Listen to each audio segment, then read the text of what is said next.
100% fee రాయితీతో AI నేర్చుకోవాలనుకుంటున్నారా? Attend quality third gen AI test 2025. నమస్తే, welcome to iDream social spotlight with కవిత.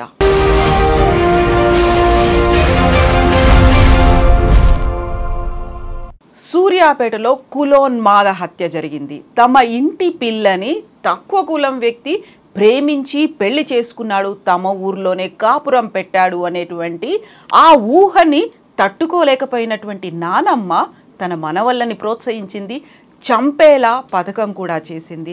ఇందులో బలైనటువంటి బంటి చేసినటువంటి తప్పేముంది? ఇప్పటి తరం పర్టికులర్గా పేరెంట్స్ ఏం ఆలోచించాలి, ఎలాంటి అడుగు పిల్లల వైపు వేయాల్సినటువంటి అవసరం ఉంది. మనతో పాటుగా ఉన్నారు సోషల్ యాక్టివిస్ట్ కృష్ణకుమారి గారు. అమ్మ నమస్తే. నమస్తే అమ్మ, ఇలాంటి ఇన్సిడెంట్స్ జరిగినప్పుడల్లా ప్రతిసారి మనం అనుకుంటాం ఇదే ఆఖరిదైతే బాగుండు, కనీసం దీన్ని చూసైనా కనివిప్పు కలగాలి అనుకుంటాం. ఇలా మీరు ఒక నిట్టూరు పూర్చారే, ప్రతిసారి ఇన్సిడెంట్ అయినప్పుడల్లా ఇలా అనుకుంటాం, మళ్ళీ మనం ముందుకు వెళ్ళిపోతున్నాం, ఇన్సిడెంట్స్ జరుగుతూనే ఉన్నాయి. ఏమవుతోందమ్మా అసలు ఇక్కడ?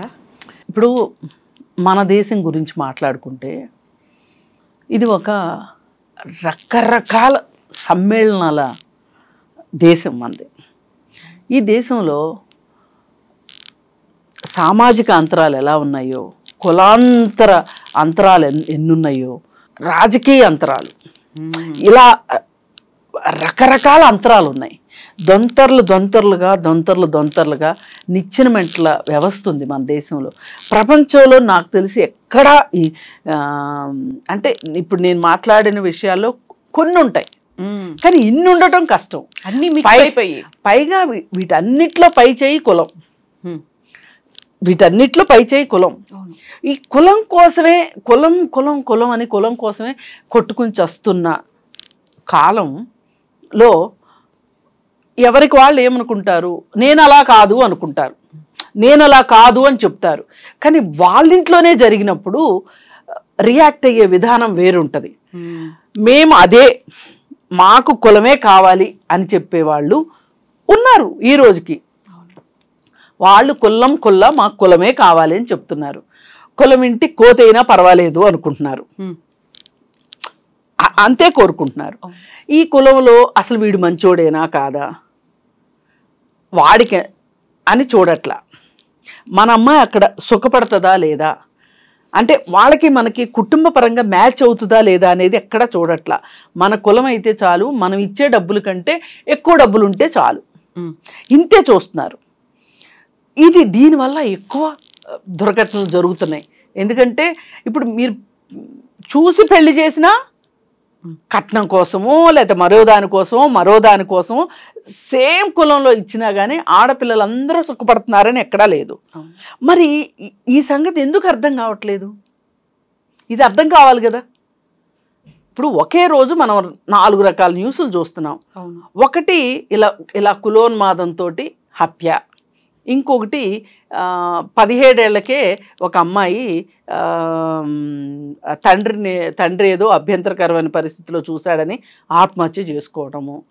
అలాగే ఇంకొక అమ్మాయి చావు తర్వాత ఏముంటుంది జీవితంలో అని అన్వేషించి 17 ఏళ్ల పిల్ల మెడగోసుకోవటము. అలాగే ఇంకొక డాక్టర్ చదువుకున్న అమ్మాయి, పీజీ చేసిన అమ్మాయి కట్నం ఇచ్చింది, ఒకే కులంలో పుట్టి పెళ్లి చేసుకుని ఆవిడ భర్తతోనూ అత్తమామలతోనూ వేగలేక, సమాజం నుంచి సపోర్ట్ రాక, పోలీసు వ్యవస్థ నుంచి కూడా సపోర్ట్ రావాల్సింది రాక ఆ అమ్మాయి సూసైడ్ అటెంప్ట్ చేసింది. ఇంకా కొన్ని వార్తలు ఒక అమ్మాయి బయటకు వచ్చినాయి, మనం చదువుతున్నా.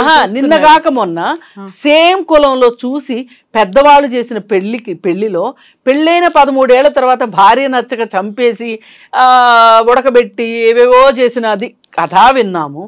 ఇన్ని విన్నప్పుడు మనకు అర్థం కావాల్సింది ఏంటి, అసలు మన పిల్లలు ఏ పరిస్థితిలో ఉన్నారు, మన పిల్లలు ఏ పెళ్లి చేసుకుంటే బాగుంటుంది, మనం చేస్తే బాగుంటుందా, వాళ్ళు చేసుకుంటే బాగుంటుందా, ఏ కులం అయితే ఏంటి అనేది అర్థం చేసుకోగలిగిన వ్యక్తులు ఈరోజు ఎంతమంది ఉన్నారు, ఆ స్థాయికి చేరిన మనుషులు ఎంతమంది ఉన్నారు అని చూస్తే మీకు చాలా ఆశ్చర్యం కలుగుతుంది. మ్యాక్సిమం 5% ఉంటారు అంతే. ఇన్ని చూశాక కూడా ఇన్ని చూసి 5% పీపులే ఏం ఆలోచిస్తారు, కులం ఏదైనా పర్లా, మతం ఏదైనా పర్వాలా, దేశం ఏదైనా పర్వాలా, నా బిడ్డ సుఖంగా ఉంటుందా లేదా, నేనే చూడాలి, నేనే చెయ్యాలి, నా కళ్ళ ముందే జరగాలి అనుకునే కన్నా నా కూతురు కంఫర్టబుల్గా ఉంటుందా, నా కూతురికి కొంచెం గొంతు విప్పి మాట్లాడగలిగే స్వేచ్ఛా స్వాతంత్ర్యం ఉంటుందా, నా కూతురు అభిప్రాయాల్ని గౌరవించగలిగే మానసిక స్థాయి ఉన్న అతని ఆర్థిక స్థాయితో నాకు సంబంధం లేదు, నాకు ఇక్కడ కావాల్సింది మానసిక స్థాయి. ఆర్థిక స్థాయి కూడా అంత పట్టింపు ఉన్న విషయం కాదు, కానీ నేను చూసేది మానసిక స్థాయి. వాళ్ళిద్దరూ కూర్చుని హ్యాపీగా సంతోషంగా ఉంటే చూస్తే చాలు అనుకుంటా. వాళ్ళిద్దరికీ ఒక 7 అంతస్తుల భవనం ఉండాలను, పెద్ద పెద్ద కార్లు ఉండాలను, ఇండియా వస్తే లగ్జరీగా ఉండాలను ఇలా కోరుకున్నాం అనుకోండి. వేరే దేశాల్లో ఉన్న వాళ్ళైనా ఇక్కడికి వచ్చినా, లేదా లోకల్గా కూడా పెద్ద పెద్ద కిట్టి పార్టీలు చేసుకుంటూ, డైమండ్ నగలు కొనుక్కుంటూ, పెద్ద పెద్ద కార్లు వేసుకుని తిరుగుతూ భవంతుల్లో ఉండాలి అని మనం కోరుకుంటున్నామా అనేది మన విచక్షణను బట్టి ఉంటుంది. ఈ విచక్షణ 5% పీపుల్కే ఉందంటాను నేను. అమ్మాయి మీరు ఇప్పుడు చెప్పారు 5% పీపుల్కే ఉంది అనుకున్నప్పుడు నిజంగా మీరు ఏం ఆలోచిస్తారు? మీరే ఒక పేరెంట్, మీరే ఒక తల్లి, మీకున్నటువంటి పిల్లలు, వాళ్ళు కోరుకున్నారు, వాళ్ళ సంతృప్తికి చూస్తారా, మీరేం చూస్తారు అనేటువంటి ఒక డౌట్ చాలా మందికి వస్తుంది. మీరు మాట్లాడుతున్నారు కదా, మీరైతే మీరు చెప్పండి, మీ ఇంటి దాకా వస్తే ఏం చేస్తారు? క్వశ్చన్ అనేది వస్తుంది. పోయినసారి నేను అమృత గురించి మాట్లాడితే నీ కూతురు చేసుకుంటే తెలుస్తుంది ఆ బాధ అని కామెంట్లు పెట్టారు. నేనేమంటానంటే మరీ 18 ఏళ్ళకి స్థిరపడకుండా, వాళ్ళు స్థిరపడకుండా వీళ్ళు స్థిరపడకుండా పెళ్లి చేసుకోవాలి అని వాళ్ళు అనుకుంటే గనక ఆ వయసులోనే పెళ్లి చేసుకోవాలని ఎందుకు అనుకుంటారండి వాళ్ళు? ఎందుకు అనుకుంటారు చెప్పండి మీ అనుభవంలో? ఒక వ్యామోహంలా ఉంటుంది. అది కాదు, వీళ్ళ ఇష్టాన్ని ఇంట్లో వాళ్ళు అంగీకరించరు కాబట్టి 18వ సంవత్సరం వచ్చి తెల్లారే పెళ్లిళ్ళు చేసుకుంటున్నారు. అమ్మాయి నేను మేజర్ అయిపోయాను నన్నేం చేస్తారు, నేను మేజర్ అయిపోయాను నన్నేం చేస్తారు అని. అలా కాకుండా మీరు తల్లిదండ్రులుగా మన అమ్మాయికి ఒక కుర్రాడితోటి స్నేహం ఉంది అని మీకు అర్థమైంది, స్నేహం కాదు ప్రేమ, వాళ్ళు అనుకుంటున్న ప్రేమ, మీ దృష్టిలో అది ఆకర్షణ, వాళ్ళ దృష్టిలో అది ప్రేమ, ఒక స్నేహం ఉంది. నేనేమంటా, ఇది ప్రేమ వ్యామోహం సంగతి పక్కన పెట్టి ఒక స్నేహం ఉంది అనుకుంటా. ఈ స్నేహం ఎక్కడికి వెళ్తుందో అని ఒక భయపడిపోయి ఈ భయాన్ని పిల్లల మీద వేసి రుద్దేసేసి భర్త ఏమంటాడో, అత్తమామలు ఏమంటారో, ఈ పిల్ల సరిగా లేకపోతే ఫస్ట్ అనేది ఏం పెంపకం అని తల్లుల్ని చుట్టూ వాళ్ళు మాట్లాడతారు.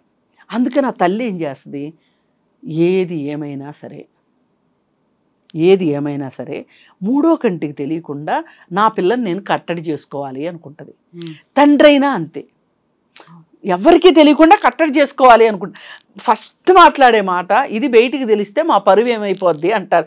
ఈ సమాజం ఏమంటుంది అని మాట్లాడతారు తప్పితే అసలు నీ జీవితానికి ఏమవుతుందో తెలుసా నీకు అనే మాట మాట్లాడాలి తల్లిదండ్రులు.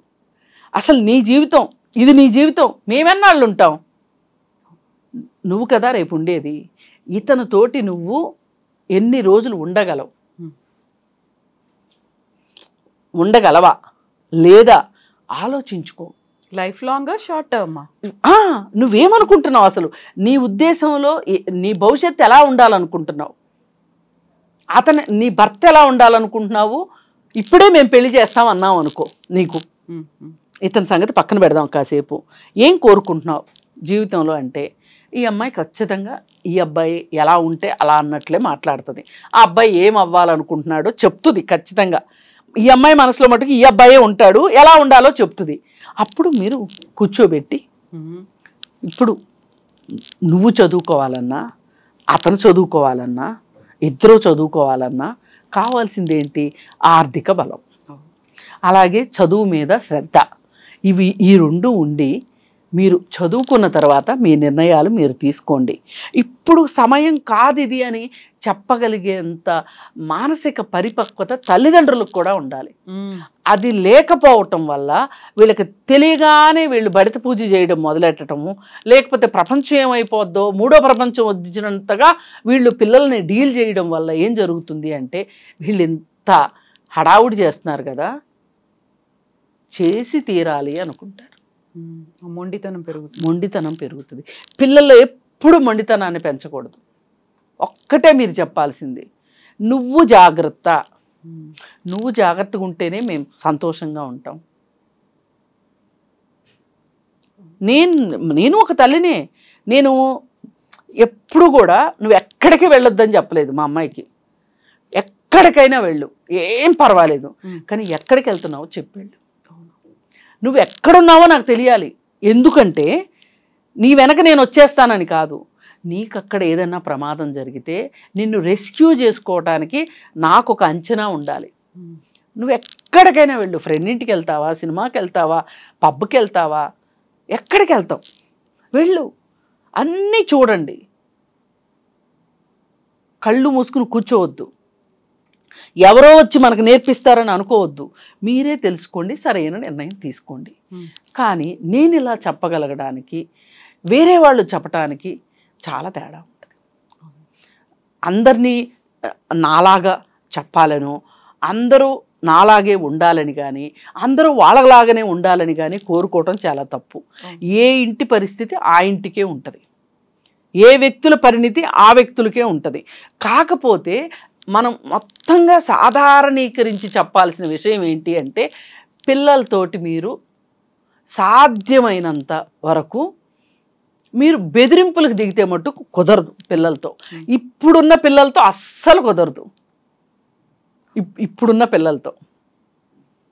అందుకని ఈ బెదిరింపులు ఇవన్నీ మానేసి వాళ్ళకి భవిష్యత్తు గురించి మొత్తం 70mm స్క్రీన్లో వేసేసి చూపించేసేసి భయపెట్టేసేసి, ఓహో ఇంత ప్రమాదమా, ఇంత ప్రమాదం అయితే నేను ఖచ్చితంగా చేసి తీరాలి, గెలిచి చూడాలి, గెలిచి చూపించాలి వీళ్ళకి, నేనేంటో ఎక్స్ప్లెయిన్ చేయాలి వీళ్ళకి, నేనేంటో చెప్పాలి.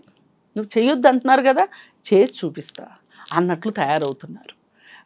ఇప్పుడు నేను ఈ పెళ్ళికి ససేమిరా ఒప్పుకోను, నేను ఎండ్రిన్ డబ్బా పట్టుకుని కూర్చుంటాను, నేనన్నా ఉండాలి నువ్వన్నా ఉండాలి అంటే, ఖచ్చితంగా నేనన్నా ఉండాలి నువ్వన్నా ఉండాలి అంటే వాళ్ళకి ఖచ్చితంగా ఏమనిపిస్తుంది, నువ్వు నీకు పెద్ద ఆవిడ అయిపోయావు, పెళ్ళి అయిపోయింది, సగం జీవితం చూసావు, అసలు జీవితం నాది, నా జీవితం ముఖ్యమా నీ జీవితం ముఖ్యమా అని వీళ్ళు క్యాలిక్యులేషన్ మొదలెడతారు మైండ్లో.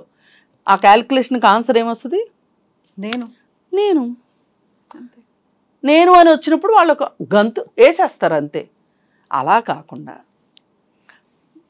ఇప్పుడు అది సమయం కాదు, సందర్భం కాదు, స్నేహాలు చెయ్యండి, తప్పు కాదు. కానీ మీరు ఒక ముందడుగు వేసేటప్పుడు ఆలోచించండి, నా పెళ్ళి తర్వాత కూడా నేను కోరుకున్న లక్ష్యానికి నేను చేరుకోగలిగే పరిస్థితులు ఉంటాయా లేదా అనేది ఆలోచించుకోండి అని చెప్పగలగాలి. కానీ దురదృష్టవశాత్తు ఇప్పుడు ఈ సూర్యాపేట ఘటనలో అలాంటి పరిస్థితి లేదనిపించింది. ఎందుకంటే మూడో తరం వాళ్ళు ఇప్పుడు చంపిన వాళ్ళు, ఈ చంపిన వాళ్ళని కోరింది వెనక్కి వెళ్తే మొదటి తరం ఆవిడ కొడుకు, ఆవిడ మనవళ్ళు. ఆవిడకి చట్టం ఏం తెలుసు, మంచి చెడ్లు ఏం తెలుసు ఆమెకి. ఆవిడ కోరినంత మాత్రాన ప్రపంచాన్ని చూసిన మీరు ఆమెకి సర్ది చెప్పాల్సింది పోయి, చట్టం అంటే ఎలా ఉంటుంది, కేసులు అవుతాయి, మనకు డబ్బులుంటే సరిపోదు అని మాట్లాడాల్సిన మీరు ఆమె మాటలకి సై అన్నారు. ఇప్పుడు ఎవరు జైలుకి వెళ్ళారు చెప్పండి, అందరూ వెళ్ళారుగా.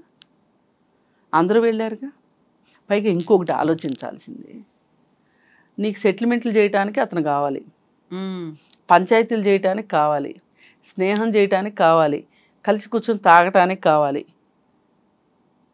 కానీ నీ చెల్లి ప్రేమించడానికి కుదరదు. ఇదేం న్యాయం? అప్పుడు అడ్డం వచ్చింది ఏంటి, కులం. ఇంతకాలం రాలేదు, ఈ పనులేటికి అర్థం రాలేదు. ఒక్క మాట అండి, ఈ ప్రపంచం మొత్తంకి మనం వేయగలిగిన సూటి ప్రశ్న ఏంటి అంటే, అసలు ఏ కులం వాళ్ళు ఆ కులం వాళ్ళు పండించిన పంటనే తింటున్నారా, నేసిన బట్టలనే కట్టుకుంటున్నారా, తయారు చేసిన షూస్నే వేసుకుంటున్నారా, తయారు చేసి ఇప్పుడు మనం వాడుతున్న ఫోన్లు ఏ దేశంలో ఏ పార్ట్ తయారవుతుందో మనకు తెలియదు ఎప్పటికీ. మనకు అవసరమా అవన్నీ అనుకుంటాం, డబ్బులు పెట్టి కొనగలుగుతున్నాము, ఫోన్ కొనుక్కుంటున్నాం, వాడుకుంటున్నాం. బంగ్లాదేశ్లో తయారైన బట్టలు మనం చౌకగా దొరుకుతున్నాయని కొనుక్కుంటున్నాం, వేసుకుంటున్నాం. సూపర్ ఫుడ్ ఇప్పుడు ఇవాళ మనం తినే సగం ఆహారం వేరే దేశాల నుంచి వస్తుంది, మనకు తెలుసా సంగతి? వేరే దేశాల నిండా ఉన్న మనుషులు ఎవరండి? ఏ కులం వాళ్ళు ఉన్నారు, ఏ మతం వాళ్ళు ఉన్నారు? సమాజం మారాలి అంటే మొదటగా మారాల్సింది మనమే, మన ఇంటి నుంచే మార్పు అనేది మొదలవ్వాలి అంటారు. పెళ్లి విషయంలో నిర్ణయం తీసుకోవాల్సింది ఎవరు అనేది మళ్ళీ అదే క్వశ్చన్ మార్క్ కనిపిస్తుంది. అటు మెచ్యూరిటీ వచ్చినటువంటి పిల్లలా, లేకుంటే మెచ్యూరిటీ ఉన్నటువంటి పెద్దలా? ఇప్పుడు అది ఇది ప్రత్యేకంగా అని చెప్పేది లేదండి ఈ విషయంలో. ఇప్పుడు మన దేశంలో జెండర్ గ్యాప్ చాలా ఎక్కువగా ఉంది. ఈ జెండర్ గ్యాప్ ఫిల్ అవ్వాలి అంటే ఇంకా 183 సంవత్సరాలు పడుతుంది. మనం ఇప్పుడు ప్రస్తుతం 123వ స్థానంలో ఉన్నాం ఈ జెండర్ గ్యాప్లో. ఈ జెండర్ గ్యాప్ నుంచి మనం ముందుకి వస్తే గనక కనీసం ఒక 50వ స్థానానికి రావాలన్నా కానీ కనీసం 100 ఏళ్ళు పడుతుంది. దీనికి ప్రాతిపదిక ఏంటంటే ఒక 14 అంశాలు ఉన్నాయి. పుట్టకముందే బతికే హక్కుని సంపాదించుకోవటం, ఆ హక్కు లేదు మన దేశంలో చాలా చోట్ల. పుట్టకముందే చంపుతున్నారు అమ్మాయి అని తెలిసి, పుట్టాక చంపుతున్నారు, పుట్టాక వదులుకుంటున్నారు, వాళ్ళకి సరిగా వైద్యం చేయించట్లా, వాళ్ళకి సరిగా తిండి పెట్టట్లా, వాళ్ళని సరిగా చదువుకోనివ్వట్లా. ఇవన్నీ అంశాలే. వాళ్ళ ఆరోగ్యం పట్ల శ్రద్ధ లేదు. అలాగే వాళ్ళకి పెళ్ళెప్పుడు చేసుకోవాలి అనే దాని మీద వాళ్ళకి సొంత పెత్తనం లేదు, ఎవరిని చేసుకోవాలి అనే దాని మీద పెత్తనం లేదు. ఇంకా ఆ తర్వాత పిల్లల్ని ఎప్పుడు కనాలి అనే దాని మీద, అలాగే పెళ్లి తర్వాత ఉద్యోగం చెయ్యాలా వద్దా, పెళ్లికి ముందు ఉద్యోగం చెయ్యాలా వద్దా, ఆస్తి హక్కు తీసుకునే హక్కు ఉందా, వ్యాపారాల్లో ఉంటే ప్రవేశించే హక్కు ఉందా లేదా, అలాగే రాజకీయాల్లోకి వచ్చే హక్కు ఉందా లేదా, వారసత్వాన్ని మనం వారసత్వ రాజకీయాలను ఒప్పుకోం, కానీ అసలంటూ ఉంటే గనక కూతురికి ఇస్తారా కొడుక్కి ఇస్తారా, ఈ నిర్ణయాధికారాలన్నీ ఎవరివి, అసలు ఎవరివి అనే దాని విషయంలో చూసుకుంటే ఈ జెండర్ గ్యాప్ని చూస్తారు.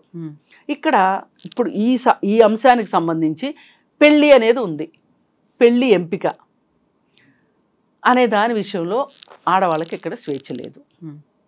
స్వేచ్ఛ లేదు కాబట్టే మనం ఇప్పుడు మాట్లాడుకోవాల్సి వస్తుంది. ఈ స్వేచ్ఛ ఎలా ఉండాలి అంటే ఆరోగ్యకరమైన కుటుంబ సంబంధాలు ఉన్నప్పుడు, పిల్లలు స్వేచ్ఛగా తల్లిదండ్రులతో మాట్లాడగలిగినప్పుడు, తల్లిదండ్రులు కూడా పిల్లలతోటి అదే స్నేహపూర్వకంగా ఉండగలిగినప్పుడు, ఏమా మరి పెళ్లి వయసు వస్తుంది, నీ మనసులో ఎవరైనా ఉన్నారా, ఆ బాధ్యత మేము తీసుకోవాలా అని మాట్లాడుకోగలిగే స్వాతంత్రం ఉన్న కుటుంబాల్లో వీళ్ళు తీసుకున్నా పర్వాలా, వాళ్ళు తీసుకున్నా పర్వాలా. ఇప్పుడు ఇంత స్వాతంత్రం ఉన్నప్పుడు ఈ అమ్మాయి ఒక ఎంపిక చేసుకుంది అంటే తల్లిదండ్రులు ఖచ్చితంగా ఒప్పుకుంటారు. అలాగే ఇంత స్వాతంత్రం నాకు ఇచ్చారు కాబట్టి నా మంచి చెడులు ఆలోచించగలిగే శక్తి నా తల్లిదండ్రులకు ఉంది అనే ఒక నమ్మకంతో మీరు చూసినా పర్వాలేదు అని చెప్పగలుగుతుంది ఆ అమ్మాయి. అసలు ఇక్కడ అపనమ్మకం ఏంటి?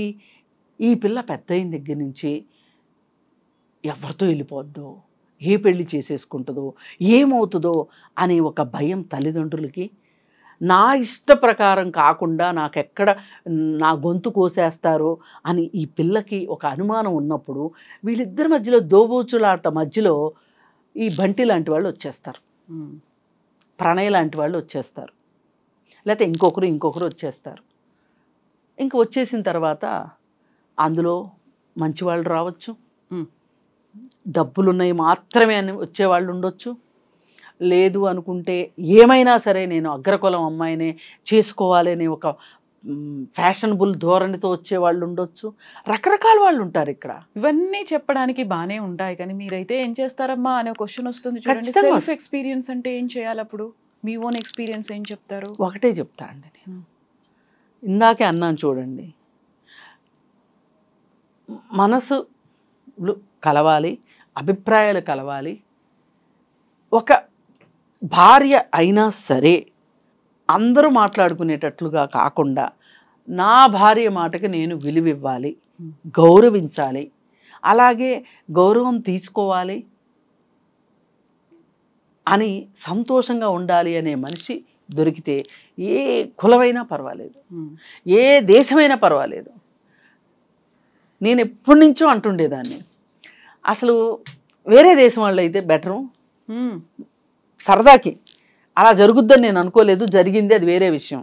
ఇంట్లో జరిగింది ఏమైంది? మా అమ్మాయి వేరే దేశం అతన్ని ఇష్టపడింది, మాకు చాలా సంతోషంగా అనిపించింది. కానీ నేను ఎప్పటి నుంచో ఏమనేదాన్ని అంటే, ఈ ఆడబొడుచుల కట్నాలు, లాంఛనాలు, ఈ కట్నాలు, ఈ సంప్రదాయాలు, మాటలు అనుకోవటాలు, ఆడపిల్ల వాళ్ళు తగ్గుండాలని మాట్లాడాలు, ఇవన్నీ నాకు చాలా ఏహ్యభావం వచ్చేసేసి, అసలు వేరే దేశం వాళ్ళు అయితే వాళ్ళ భాష మనకు రాదు, మన భాష వాళ్ళకి రాదు, వాళ్ళు ఓ నవ్వునవుతారు, మనం ఓ నవ్వునవుతాము, హ్యాపీగా అయిపోద్ది అనుకునేదాన్ని సరదాగా.